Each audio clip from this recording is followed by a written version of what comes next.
Ma mängin väga palju videomänge, et te teaks, kui te aru ei saa peale vaadates. Ei, mulle meeldib ja minu üks lemmikmäng on Counter-Strike, eks ole. Ja sa tea, mis Counter-Strike on see, sul on tulistamismäng, pooled on, sul on 5 terroristi ja 5 counter-terroristi, kes peab takistama, terroristi peab pommi kuhugi panema. Kõlab loogiliselt, kuni sa vaatad, kus tegevus toimub. Esimene kaart, maha jäetud rongijaam. See on juba maha jäetud. Las poisid möllavad.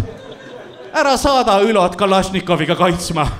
Sa hoiad linna raha kokku, las nad lasevad selle õhku. Raiskavad pomme, see on superplaan, on ju. Teine kaart, kus tegevus toimub.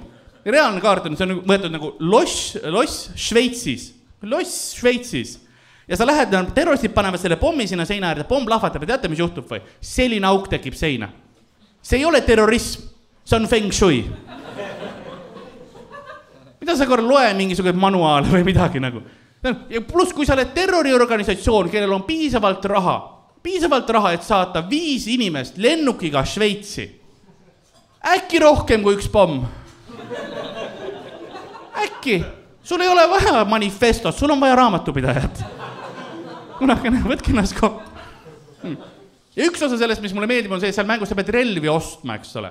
Ja mulle meeldib, nagu kelle kao komando see on, kui counter-terroristid peavad ka ise relvi ostma. Läti järgi tehtud või? Sugi Maximas 5 terroristi sees ja siis on, palun, Karls, mine päästa meid. Okei, mul on relvi vaja. No sa saad osta relvi. Okei, mul on 20 eurot. Kas ma saan sellest klokki? Ei, siin on harjavars. Mine tee neile ataki. Ja ükskord ma ostsin vale relva ja siis ma kuulen kõrvadest mingi peened hääled. Sa ostsid vale relva. Kell on 3 öösel. Ma olen trussikutes ja mängin 12-aastaste vene poistega videomänge. Mul on valed eluvalikud. Vaatame perspektiivi. See ei ole valed relvad. Ma olen ema juures.